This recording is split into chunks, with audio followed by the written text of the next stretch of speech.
Olá, aqui é a Rádio Brasil FM com novidades nem tanto assim históricas. O assunto hoje vai ser crise de 1929, né? No caso aí começa com essa coisa vai ter a depressão dos anos 30.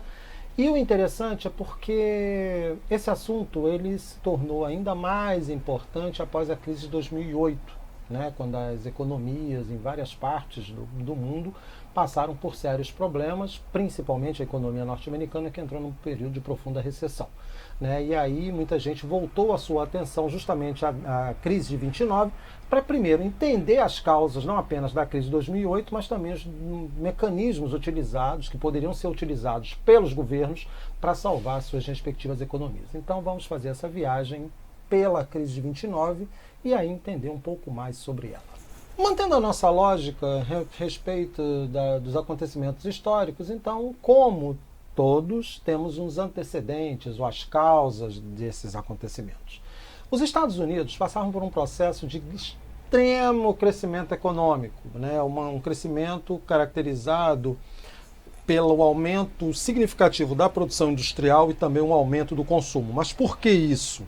Ora, nós temos que lembrar que a Europa, que era antes a grande oficina do mundo, ela estava arruinada pela Primeira Guerra Mundial e os Estados Unidos tornaram-se o maior fornecedor de produtos industrializados para os europeus. Enquanto as economias europeias não se recuperavam a contento, né, então os Estados Unidos forneciam para a Europa esses produtos. E também era um grande consumidor de matéria-prima, ou seja, o papel desempenhado pela Europa antes da guerra passou a ser desempenhado pelos Estados Unidos no pós-guerra. E isso, obviamente, vai fazer com que a produção industrial americana avançasse consideravelmente. Né? E muitos investimentos foram feitos. Há uma situação bastante interessante que a produção industrial foi além da própria capacidade de consumo. Isso criava um precedente extremamente perigoso, porque afinal de contas, quanto mais você produz, quanto mais mercadoria ofertada no mercado, né, mais bens, produtos ofertados no mercado, a tendência é o declínio, é a queda do preço dessa mercadoria, e aí há um problema sério, né, porque pode levar ao quê? Pode levar a uma situação em que os custos de produção não são compensados pelo preço de venda desse produto. Mas também há um outro fator, né? Existem outros fatores que explicam essa crise. Primeiro, a aplicação de um modelo econômico em que o Estado não tinha nenhum tipo de participação ou de possibilidade de intervenção na economia. Não estou dizendo o estabelecimento de uma economia planificada de modelo soviético, mas sim o Estado atuar como um regulador econômico para evitar, por exemplo, a proliferação de oligopólios e monopólios. Né? Os monopólios, vocês bem sabem, é uma atividade que está concentrada nas mãos de uma única empresa. E o oligopólio é uma atividade econômica nas mãos de pouquíssimas empresas. Então elas atuam, né, ali controlando os preços, controlando a qualidade dos produtos, e aí o consumidor fica refém disso. E aí eles estabelecem os preços, não há uma concorrência, não há aquilo que o Adam Smith, por exemplo, pregava no seu Riqueza das Nações, ou seja, a prosperidade vem da concorrência entre os produtores individuais. O que aconteceu aqui foi exatamente o oposto. Né? Outro cenário também começa a se desenhar nesse momento é a recuperação econômica da Europa e, consequentemente, os europeus estarão muito interessados em proteger suas indústrias e, principalmente, os seus trabalhadores. Isso até porque o cenário de crise, né, e aí a experiência da Revolução Russa colocava uma sombra nesse horizonte do próprio capitalismo. Então a melhor forma de você evitar as tentações, né, aí, que se apresentavam com o socialismo era justamente fortalecer suas respectivas economias e evitar a vulnerabilidade dos trabalhadores. É claro que aí no caso isso vai ter um impacto direto, mas também voltemos para os Estados Unidos, né? Ou seja, para absorver essa produção industrial crescente, vai haver uma concessão de crédito e, óbvio, um estímulo considerável ao consumo. Ou seja, os trabalhadores, mesmo aqueles que tivessem uma renda bem baixa, poderiam contrair empréstimos para poder manter o seu padrão de consumo. E isso aí, a longo prazo, pode trazer problemas significativos. Então, como nós já havíamos adiantado, então essa produção industrial acelerada, né, ela vai contribuir para uma oferta assustadora de produtos no mercado consumidor norte-americano. Só que aí tem outras questões, né, que a gente vai vendo, nós vamos vendo assim, como é que essa crise ela foi sendo gestada, né? Então, qual foi o caminho tomado?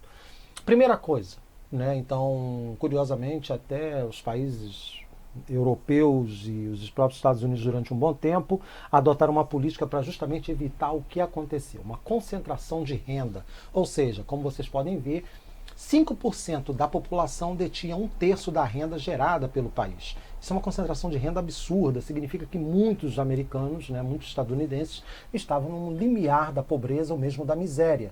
Algumas fotografias de época, né, são bastante ilustrativas disso. Tanto a fotografia que abre a nossa aula, a nossa apresentação hoje, ela mostra muito bem isso. Né? E aí o que acontece? Se há uma concentração de renda, você reduz o poder de compra desse trabalhador. E aí, para compensar isso e até para permitir que haja uma absorção da produção industrial, você concede crédito. Mas como eu já havia dito, concessão de crédito ilimitado, ele traz problemas porque leva a um endividamento dessas famílias e elas ficam sem condições de pagar, e aí é um efeito dominó. Né? Outra questão, se há um endividamento, né, as pessoas passam a comprometer um percentual cada vez maior dos seus salários nessas dívidas, né, então o que vai acontecer? Você vai chegar um momento que esse consumo vai frear. E aí as pessoas começam a pesar na balança. Elas continuam, por exemplo, se alimentando ou pagando o que devem. Então elas tentam equilibrar, elas comem menos e pagam menos. Ora, a renda na agricultura cai, a renda no comércio também cai. Né? Então isso vai gerando uma situação de incerteza. Esse cenário, obviamente, vai ser caracterizado pela ameaça do desemprego, porque aí, com o fechamento, né, com as dificuldades dessas famílias em pagar as suas dívidas, as empresas não têm como arcar com os custos de produção, que aí incluem os salários, e curiosamente, né, deixam de pagar os salários daqueles que estão devendo, e aí você cria uma bola de neve, um círculo vicioso, né, que vai apontar aí para essa situação de crescente crise. Né? Então o desemprego ele começa a se tornar uma realidade, nós vamos ver os números, são verdadeiramente assustadores, para vocês terem uma ideia. É lógico que também tem uma situação de euforia por parte daqueles que querem um enriquecimento rápido e fácil.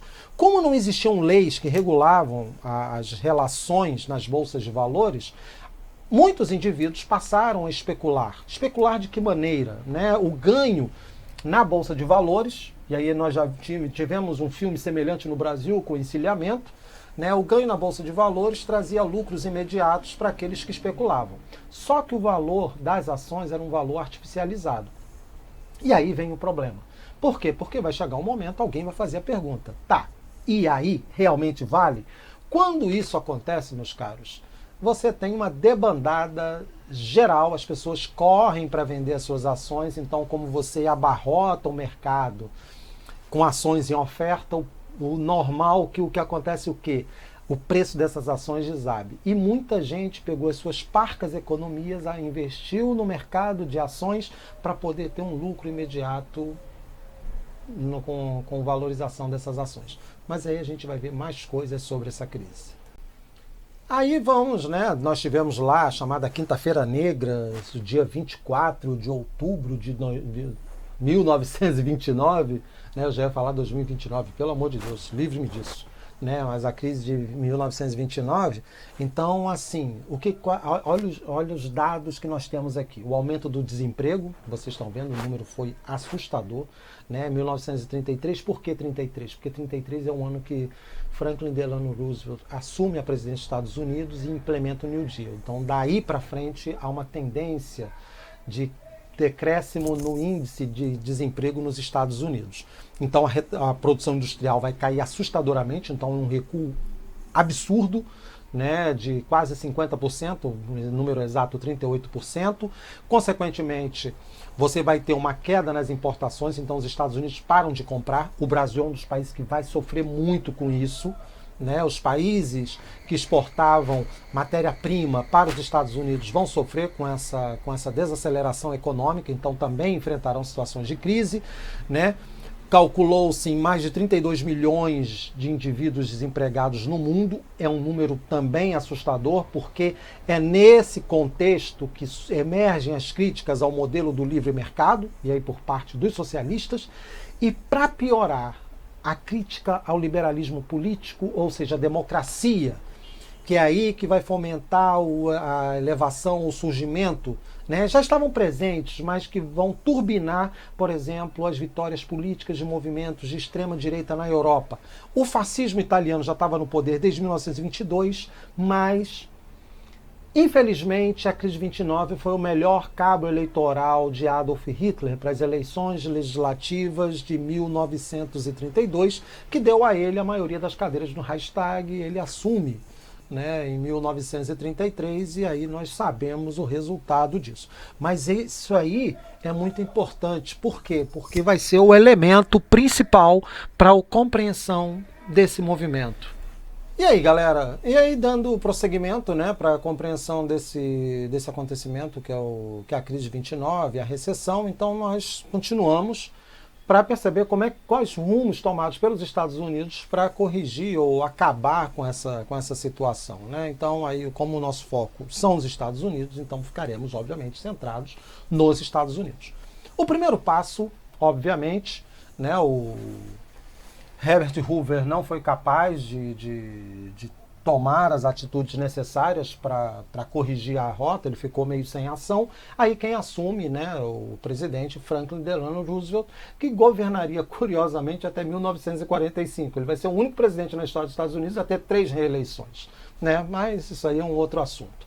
Obviamente ele vai adotar medidas completamente heterodoxas, né, para salvar a economia, ou seja, a ideia do laissez-faire, do liberalismo econômico de Adam Smith, perde fôlego, né, nesse caso, e aí a intervenção do Estado mesmo, através de um programa chamado New Deal, que vai ter, digamos assim, o seu planejamento executado por um economista inglês chamado John Maynard Keynes. Tanto é que o nome vai ser Estado keynesiano, não é à toa. Né? E aí, como é que resolve esse problema? O Estado passa a ser, diante desse quadro, o único capaz de financiar essa recuperação econômica. As empresas estão arruinadas, né? Até porque também as empresas elas têm uma perspectiva de lucro em curto e médio prazo. O Estado ele não tem a preocupação do lucro, ele tem que lutar pelo bem-estar da população. Esse é um pensamento clássico também presente no pensamento liberal, tá? Não se iludam com isso, certo? E aí, obviamente, como é que resolve isso? Através da construção de grandes obras públicas, rodovias, ferrovias, represas, instalações elétricas. Então, uma infraestrutura voltada para absorção, né, a construção de uma infraestrutura que inicialmente voltada para a absorção dessa mão de obra desempregada. Então esses indivíduos passam a ter trabalho, consequentemente passam a ter renda e consequentemente, eu gosto do consequente, tá? Passam a ter também confiança. E essa confiança foi necessária para que os Estados Unidos começassem a recuperar a sua economia, tanto é que ao final da década de 30 eles já estavam economicamente num patamar semelhante ao período anterior a 1929, certo? E aí o modelo do welfare state vai ser adotado também pelos países europeus do pós-guerra, até não apenas vislumbrando a possibilidade de uma melhor qualidade de vida para a população, mas também perceberam que largar a população à própria sorte significava entregá-la de bandeja a políticas ou propostas políticas extremistas. A experiência do nazismo, principalmente na Alemanha, talvez tenha sido um dos maiores fatores, claro, a ameaça do comunismo soviético, mas principalmente o nazismo na Alemanha foi um dos principais combustíveis para que essas políticas fossem adotadas para evitar, obviamente, que essas populações fossem seduzidas, não diria agora mais pelo nazismo, que ele já tinha sido destruído, mas pelo comunismo. Né? Então, o welfare state vai ser a junção de ideias, né, de modelos econômicos socialistas e capitalistas, e aí você funde o estado de bem-estar social. Ok, gente? Espero que vocês tenham gostado. A Rádio Brasil FM deseja a todos uma boa semana e aí esperem os nossos próximos assuntos. Um grande beijo, um grande abraço e tchau, tchau.